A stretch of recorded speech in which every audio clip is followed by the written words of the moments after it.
Okay, good morning, everyone.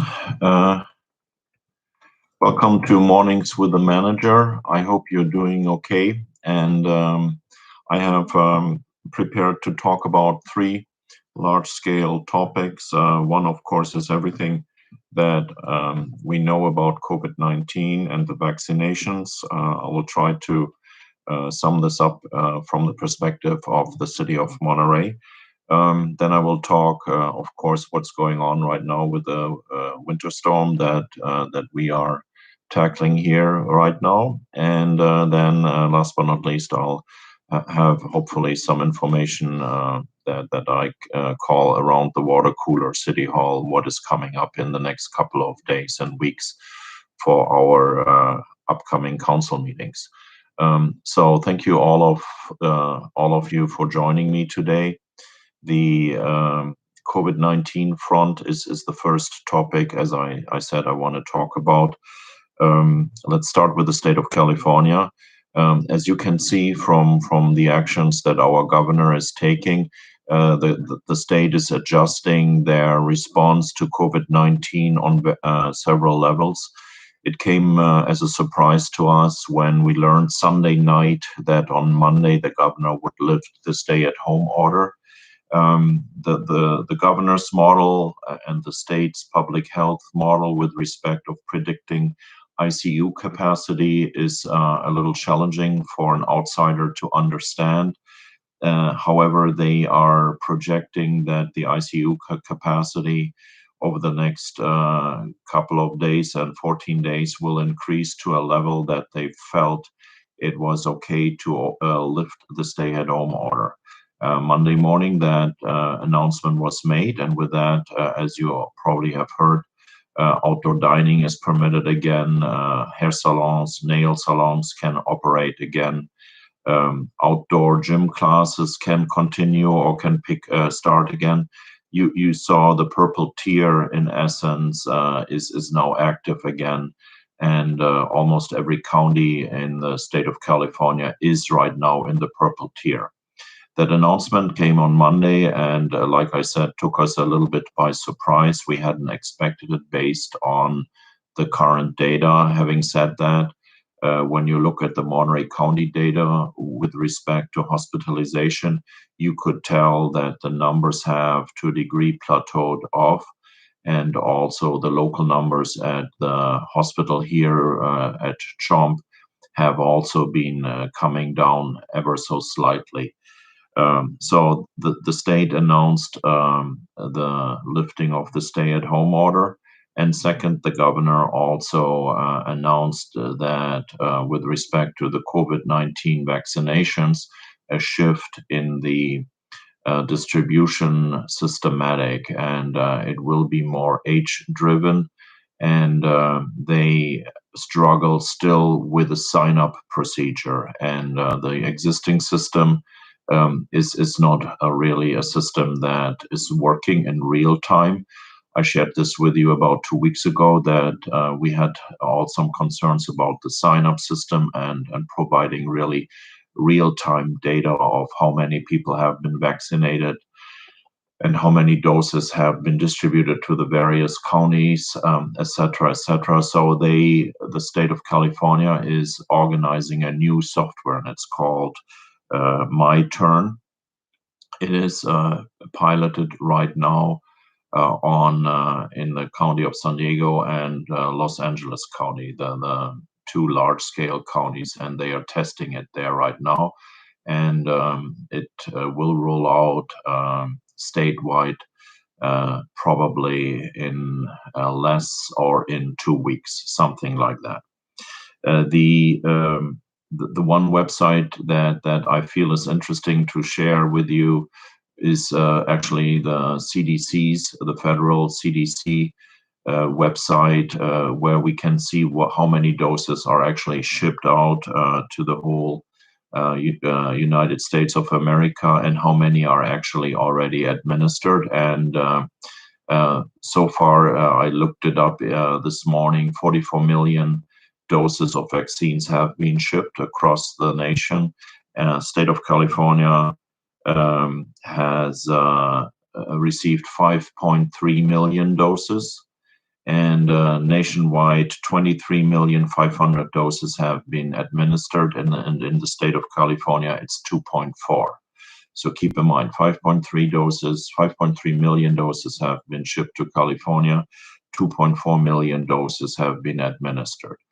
I like the CDC website the best because, frankly, it gets updated every evening by 9 p.m. Eastern, and it is, in my opinion, right now, the one metric that is more reliable right now than looking at websites that the state of California is providing or the county. With that, though, yesterday the Biden administration also promised that they will increase deliveries to the states by 16%.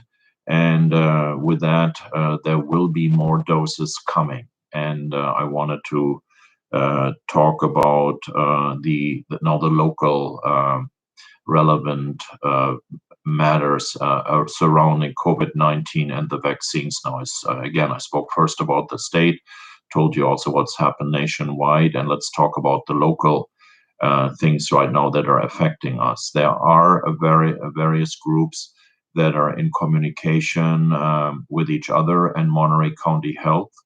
And the city of Monterey also is part of those discussions. We are trying to help as much as we can and offer the support, technical knowledge, logistic knowledge that we have as cities to help organize vaccination drives. You will learn a new word that is called PODs, point of distributions. For vaccines, you hear the technical health officials and other bureaucrats use the word PODs in the next couple of days and weeks more and more. That's again called point of distribution, and basically just talks about those sites where vaccines can be administered. It looks like that starting next week, there will be doses coming on a regular basis into the county, and with that, hopefully also reach us here on the Monterey Peninsula.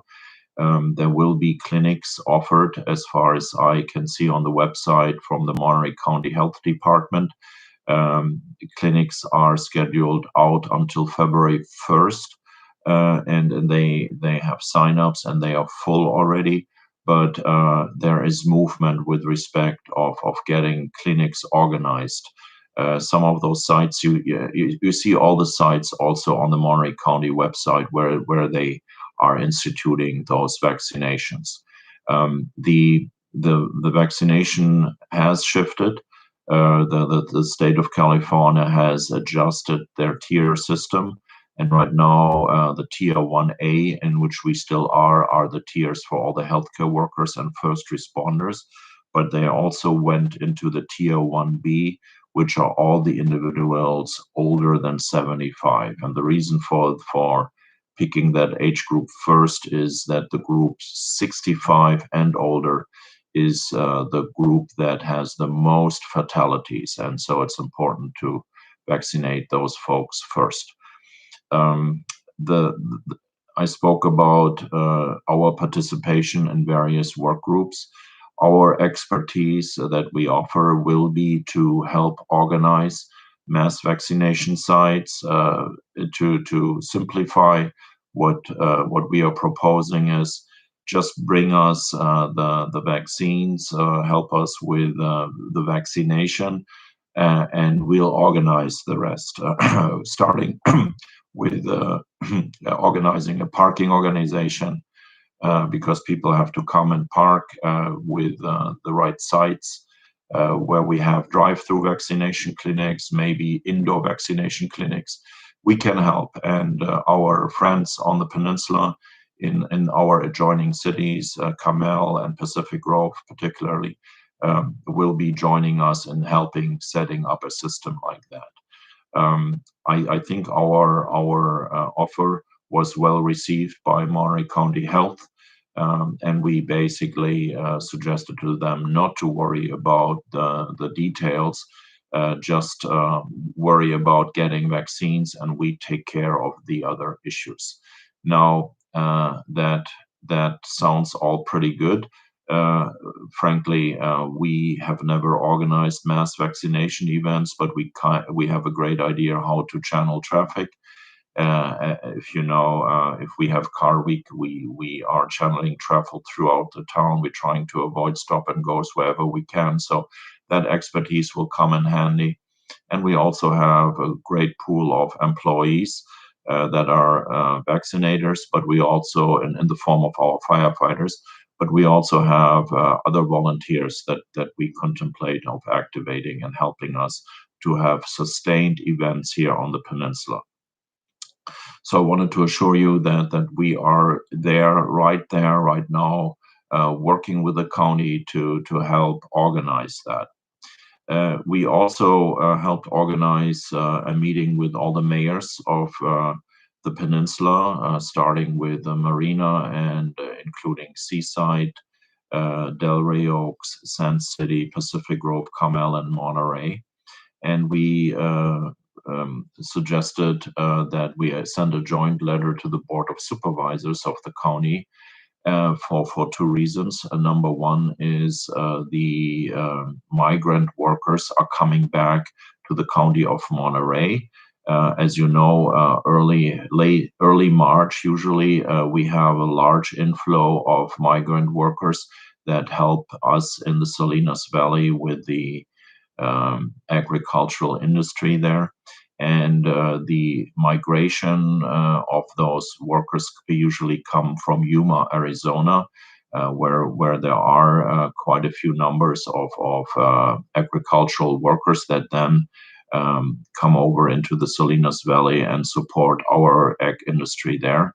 The mayors asked the Board of Supervisors to ensure that the migrant workers that are coming from all over, but especially from Yuma, are being also tested, and with that also helped when if they test positive for COVID-19 to educate and help them to become negative again, COVID-19 testing negative.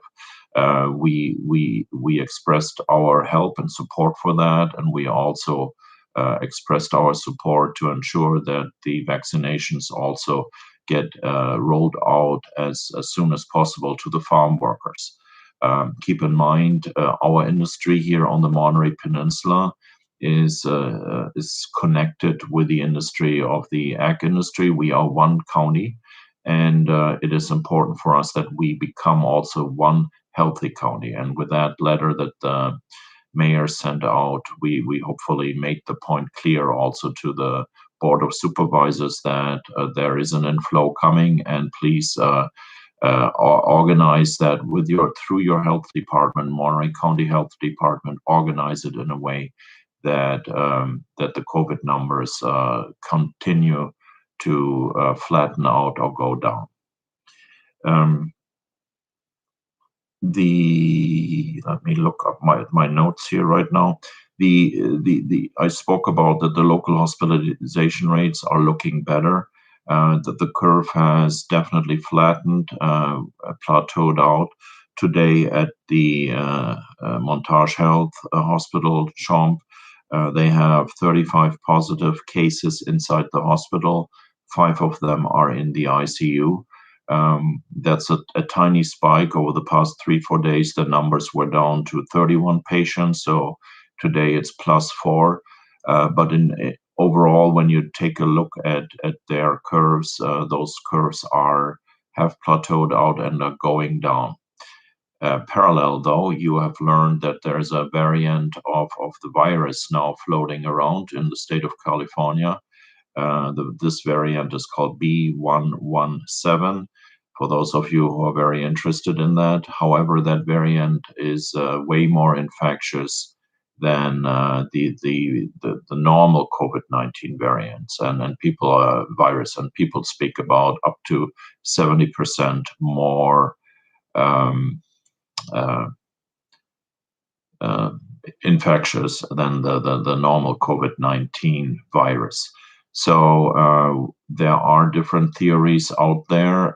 What is important to understand is, again, social distancing, staying where you are, keeping for yourself is the most secure way of ensuring that the spread will not continue. Number two is I recommend also to double mask because if you have to go out, and we have to do that to go shopping, if you have to go out and buy essential goods, I would suggest for you, and that's my personal recommendation, to double mask and stay also 6 feet away from anyone in a grocery market. The B117 virus, that is the more uh, infectious virus, is a fact in the state of California. Several health departments around the state are reacting to that. And I just want to urge you guys to take a good care of each other, but really practice social distancing and really practice uh, um, wearing a mask. And if you go into enclosed quarters, such as grocery stores or a doctor visit or somewhere else, please, out of abundance of cautions, my personal recommendation is to double mask. That is not a CDC guideline yet, but you hear that from experts that are speaking on numerous occasions that you can watch on TV. Um, so that's about COVID-19. Let me close out again. Don't feel secure in mingling or doing anything like that. It's important that we all stay separated from each other. It's important that we continue to social distance and that we are not saying, oh, well, it's just a birthday and let me just stop by there for half an hour and then go away again. This is not the time to celebrate.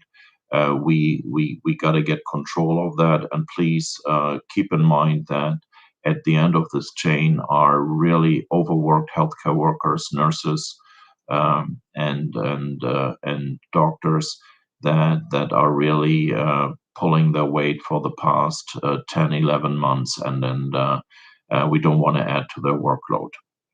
Um, so number two of the topic I wanted to talk about is the winter storm that's going on right now. As you can tell, we still have power outages across town. They are very small, thankfully. When you go onto the PG&E outage map, you can see the neighborhoods. There are a few green dots in Monterey and a few green dots on the Monterey Peninsula. I learned this morning that some areas do not have internet connection. I would say mainly in East Monterey right now, Villa del Monte, Lagunas Grande, as well as Casanova Oak Knoll neighborhood. I have reports that they don't have internet. Um, the area in which I live here in New Monterey, we just got a text from PG&E that there is a planned power outage happening at 10:15. I think PG&E will do some switching and with that take some households offline to put them back online and switch it back to the right grid that they are electing. Um, However, I want you to know what the city is always doing during winter storms.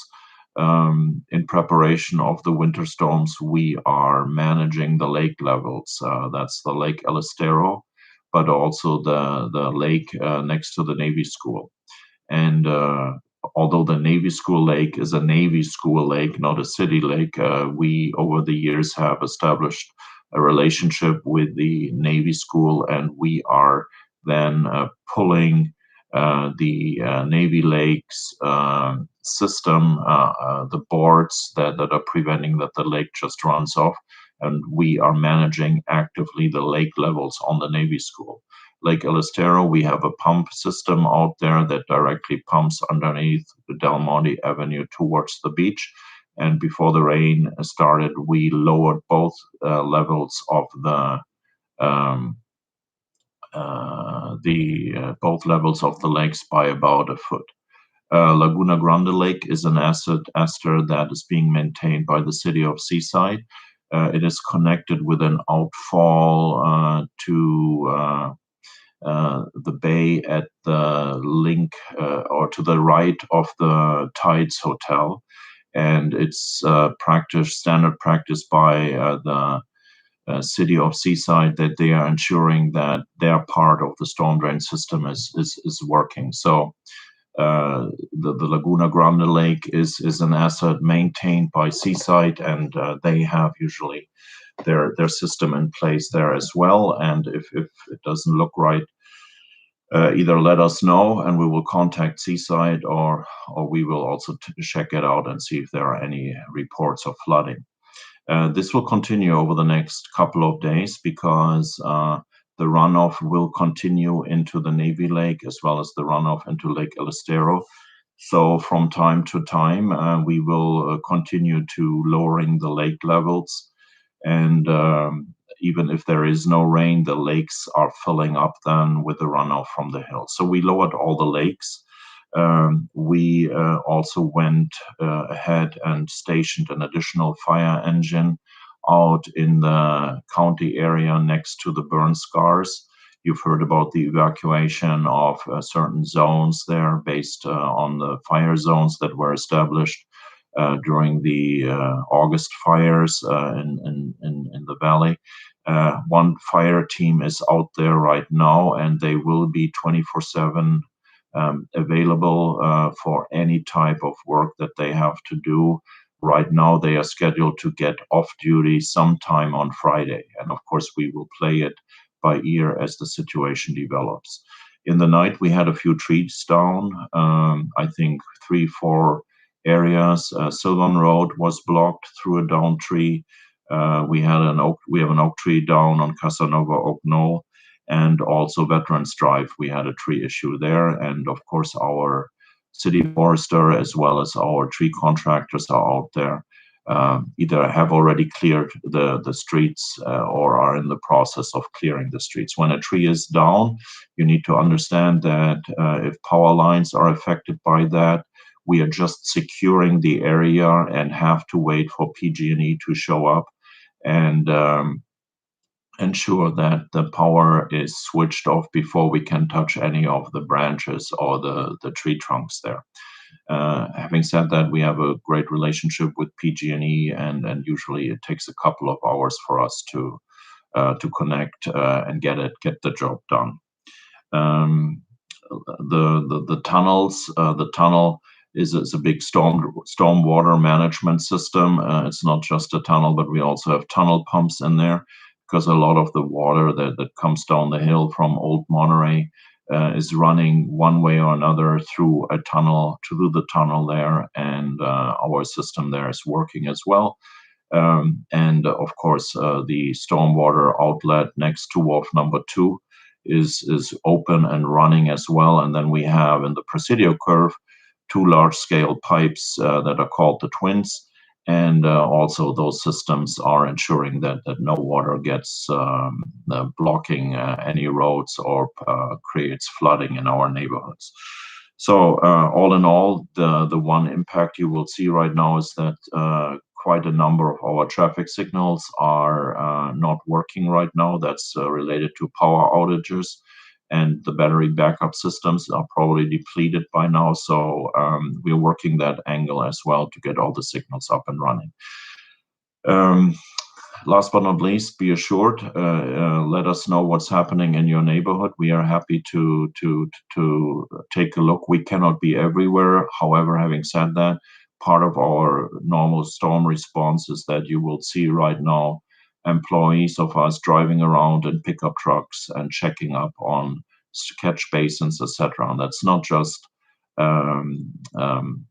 done by our street crews, but also park employees are designed to go into areas and they know where they have to go to and checking up on our catch basins and storm systems. So that's going on right now. But if you see anything, please, by all means, contact us. You know how to reach us, and we will ensure that we'll send somebody out to check it out.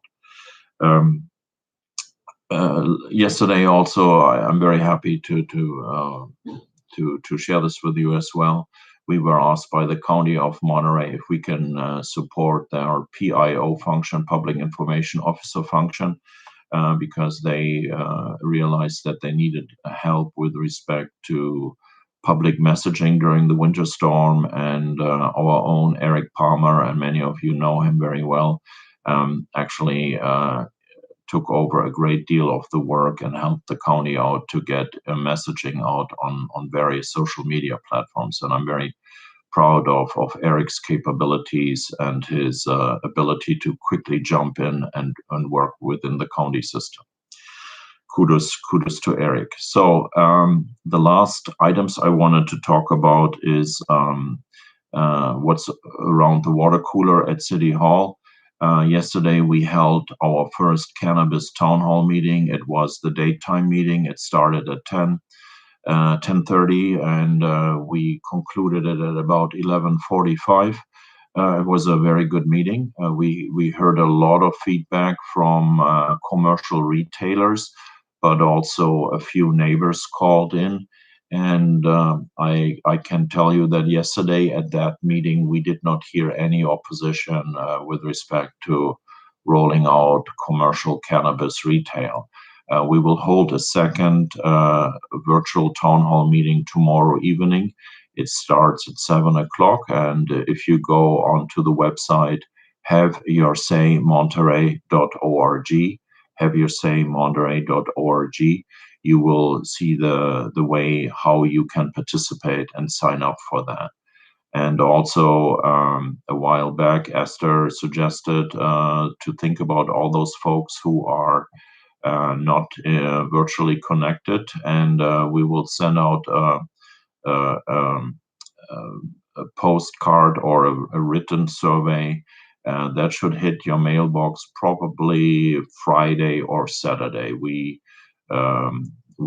will send one to each household, and then we really hope that we get feedback back also from those who are not really feeling comfortable to go onto an online platform or to participate in virtual meetings.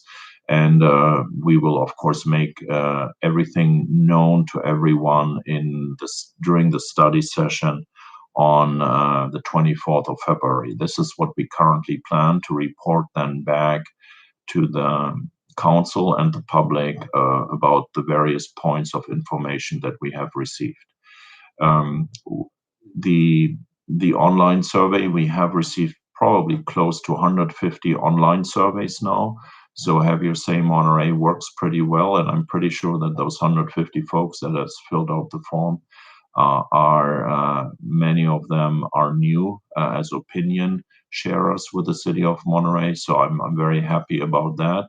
The city needs to hear from a diverse group of folks, not just always the same folks. And by reaching out to them, it's important that more and more people weigh in on the topics for the city, and having also the written messages out that will help us as well. So I'm just checking here. Uh, yeah. So the comments. Thank you. So thank you for your kind comments. We're keeping plugging along here. Like I said a few times to you, we are not reinventing a wheel. We are inventing actually a new playbook on many topics right now, and it's important to be flexible and adaptive to so many things. And please stay tuned over the next couple of weeks and months. We really try to take it very seriously, our public health function. And like I said before, public health is the most important criteria. Everything else has to be subordinate to that, and the council understands that and is very much proactive along the same lines. So with that, I want to thank you all for listening today, and stay safe, stay dry, and if you have anything uh, to share with us, please feel free to send us an email, and hopefully somebody will get to you within 24 hours, our benchmark. Have a great day and stay safe out. Bye.